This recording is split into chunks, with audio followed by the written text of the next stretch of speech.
Our secret taste recipe is to cook with lemon care. Kutties healthy Samayal. Hello friends, welcome to Kutties healthy Samayal. Be positive, be healthy. நாம இன்னைக்கு ரொம்ப டேஸ்டியான no bake chocolate cake எப்படி செய்யறதுன்னு பார்க்கலாமா? அதுக்கு முன்னாடி நம்ம சேனலை சப்ஸ்கிரைப் பண்ணாதவங்க சப்ஸ்கிரைப் பண்ணிவிட்டு பக்கத்தில் இருக்க பெல் பட்டனை கிளிக் பண்ணிக்கோங்க.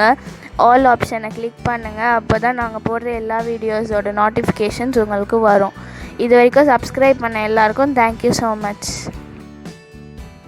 நாம் இன்றைக்கி ரொம்பவும் டேஸ்டியான ரொம்பவும் டிஃப்ரெண்ட்டான கேக் ரெசிபி தான் பார்க்க போகிறோம். அதாவது no bake chocolate cake recipe தான். இது ரொம்பவும் டேஸ்டியாக இருக்கும். இதுக்கு மாவோ இல்லை பேக்கிங் சோடா பேக்கிங் பவுடர் எதுவுமே தேவையில்லை. கேக்கு பேக் பண்ணணும் அவசியமும் இல்லை. பிஸ்கெட்ஸ் வச்சு தான் நாம் இதை செய்ய போகிறோம். ஸோ வீடியோ ஸ்கிப் பண்ணாமல் பாருங்கள். அப்போ தான் உங்களுக்கும் புரியும், எங்களுக்கும் அது சப்போர்ட்டிவாக இருக்கும்.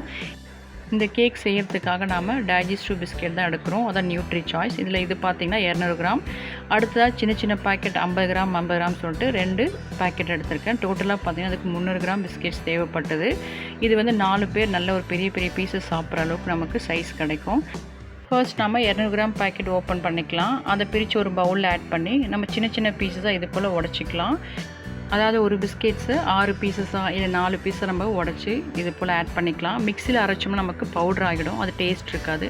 ஸோ இது போல் நம்ம உடச்சி எடுத்துக்கலாம். 100 கிராம் பாக்கெட் நான் தனியாக வச்சுருக்கேன், அது அப்புறமா ஆட் பண்ணுவேன். இதுக்கு தேவையான 1/2 கப் அளவுக்கு நட்ஸ் எடுத்திருக்கேன். அதாவது பாதாமும் முந்திரியும் இது போல் நீளமாக நான் சாப் பண்ணி அதை ட்ரை ரோஸ்ட் பண்ணிக்கிறேன். இந்த நட்ஸ் பார்த்திங்கன்னா உங்கள் விருப்பம் தான். உங்களுக்கு வால்நட் விருப்பம்னா அதையும் நீங்கள் ஆட் பண்ணிக்கலாம். இல்லை ஹேசல் நட் கிடச்சா அது கூட நீங்கள் யூஸ் பண்ணிக்கலாம்.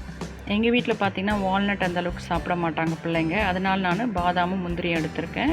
இந்த நட்ஸ் வந்து உங்கள் விருப்பம் தான். இது பிஸ்கெட்ஸில் ஆட் பண்ணி நல்லா மிக்ஸ் பண்ணி விட்டுக்கலாம். அடுத்தது நாம் சாக்லேட் சிரப் ரெடி பண்ண போகிறோம். இதுக்காக நான் 1/3 கப் கொக்கோ பவுடர் எடுத்திருக்கேன். அதாவது 1/2 கப்புக்கு கொஞ்சம் குறைவாக.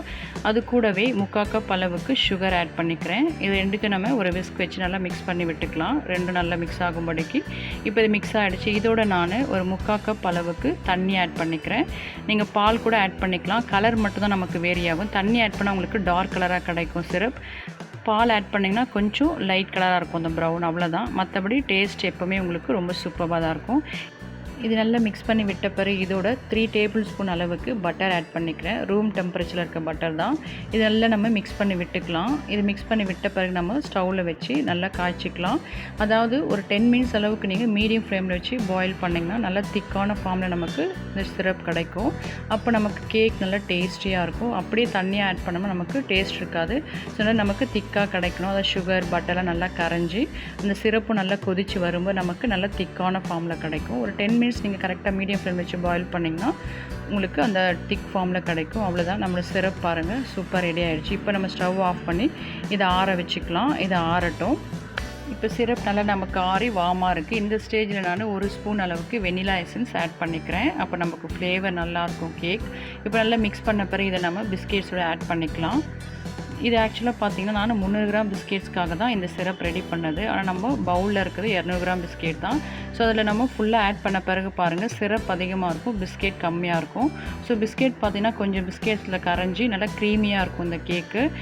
ஸோ சில பேருக்கு வந்து இந்த டேஸ்ட் பிடிக்கும். அப்படி பிடிக்கிறவங்க சிரப் அதிகமாக பிஸ்கெட்ஸ் கம்மியாக ஆட் பண்ணி பாருங்கள், இந்த மாதிரி கிடைக்கும் நமக்கு. இப்படி நீங்கள் ஃப்ரீஸ் பண்ணி சாப்பிட்லாம்.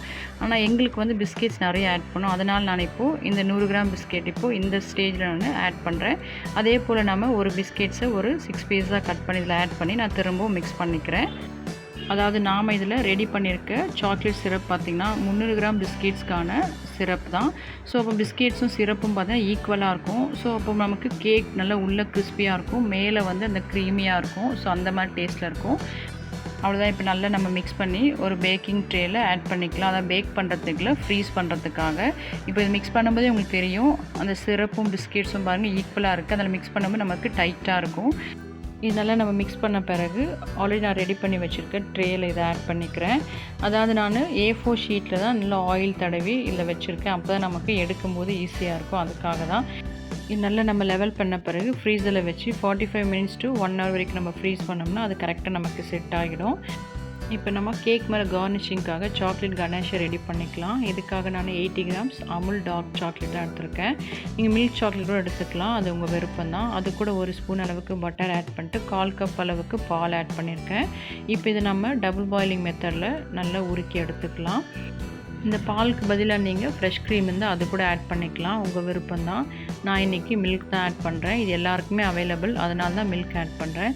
இப்போ நம்மளோட சாக்லேட் கனாஷே ரெடி ஆகிடுச்சு. இப்போ இது நம்ம நல்லா ஆற வச்சுக்கலாம். இப்போ நம்மளோட கேக் செட் ஆகிடுச்சான்னு பார்க்கலாம். பாருங்கள், நம்ம கேக் சூப்பராக ஃப்ரீஸ் ஆகி செட் ஆகிருக்கு. இதை நம்ம ஒரு பிளேட்டில் மாற்றிக்கலாம். மாற்றிட்டு சாக்லேட் கனாஷாவே நம்ம கேக் மேலே அப்படியே அப்ளை பண்ணிக்கலாம். நான் வந்து பார்த்திங்கன்னா ஒரு ரவுண்ட் ஷேப் பவுலில் A4 ஷீட் வச்சு தான் இதை செட் பண்ணேன், அதாவது கேக்கு. அதனால் எனக்கு கரெக்டாக அந்த ரவுண்ட் ஷேப் கிடைக்கல. உங்களுக்கு கரெக்டாக அந்த ரவுண்ட் ட்ரே இருந்ததுன்னா அந்த பார்ச்மெண்ட் பேப்பர் வச்சு கூட இல்லை சில்வர் பேப்பர் வச்சு கூட நீங்கள் அழகாக ரெடி பண்ணிக்கலாம், கரெக்டான ஷேப்புக்கு நீங்கள் கட் பண்ணி. ஸோ அப்போ உங்களுக்கு ரவுண்ட் ஷேப் நல்லா கிடைக்கும். எனக்கு வந்து ரவுண்ட் ஷேப் வந்து கொஞ்சம் அங்கங்கே ஒரு மாதிரி தான் இருந்தது. ஏன்னா அந்த A4 ஷீட் அங்கங்கே மடிஞ்சிருந்தது, அதுக்கேற்றா போல் அது ஃப்ரீஸ் ஆகிருக்கு, அவ்வளோதான். இந்த சாக்லேட் சிரப் நல்லா லெவல் பண்ணி விட்ட பிறகு 1 to 2 hours நம்ம ஃப்ரீஸ் பண்ணோம்னா நல்லா செட்டாக இருக்கும். நாங்கள் வந்து 1 hourலேயே எடுத்துட்டோம். ஏன்னா பிள்ளைங்க இருக்க வீட்டில் கண்டிப்பாக அதை வந்து பேர் பண்ண மாட்டாங்க, அவ்வளோ நேரம்லாம் வெயிட் பண்ண மாட்டாங்க. ஸோ நாங்கள் 1 hourலேயே அதை எடுத்துட்டோம். அது எடுத்த பிறகு அந்த கார்னிஷிங்காக நட்ஸ் தான், அதாவது முந்திரியும் பாதாமும் வறுத்து நான் கொஞ்சமாக பொடி பண்ணி வச்சுருந்தேன். அதை நம்ம அது மேலே கார்னிஷிங் பண்ணிக்கலாம். இது பிறகு சுற்றி நம்ம கொஞ்சம் டெக்கரேட் பண்ணால் ரொம்ப அழகாக இருக்கும் பார்க்கறதுக்கு. அவ்வளோதான். இப்போ நம்மளோட கேக்கை சூப்பராக கட் பண்ணி சர்வ் பண்ணிக்கலாம். கேக் மேலே பார்த்திங்கன்னா கார்னிஷிங் வந்து உங்கள் ஐடியாஸை பொறுத்து நீங்கள் இன்னும் கூட நிறைய ஐடியாஸ் வச்சு க்ரியேட்டிவாக நீங்கள் டெக்கரேட் பண்ணிக்கலாம்.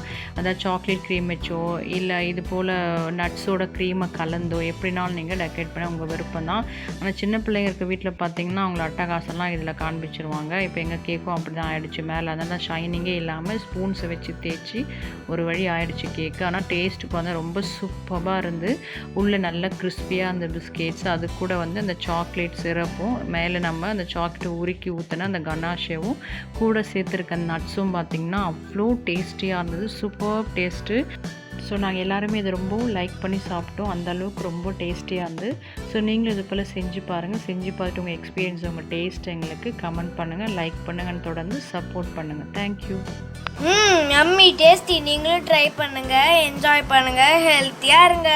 தேங்க்யூ. மற்ற ரெசிபீஸோட லிங்க்ஸ் எல்லாம் டிஸ்கிரிப்ஷன் பாக்ஸில் இருக்குது. உங்களுக்கு இந்த வீடியோ பிடிச்சிருந்ததுன்னா லைக் பண்ணுங்கள், ஷேர் பண்ணுங்கள், கமெண்ட் பண்ணுங்கள், சப்ஸ்கிரைப் பண்ணுங்கள், பக்கத்தில் இருக்க பெல் பட்டனையும் கிளிக் பண்ணுங்கள். பாய்.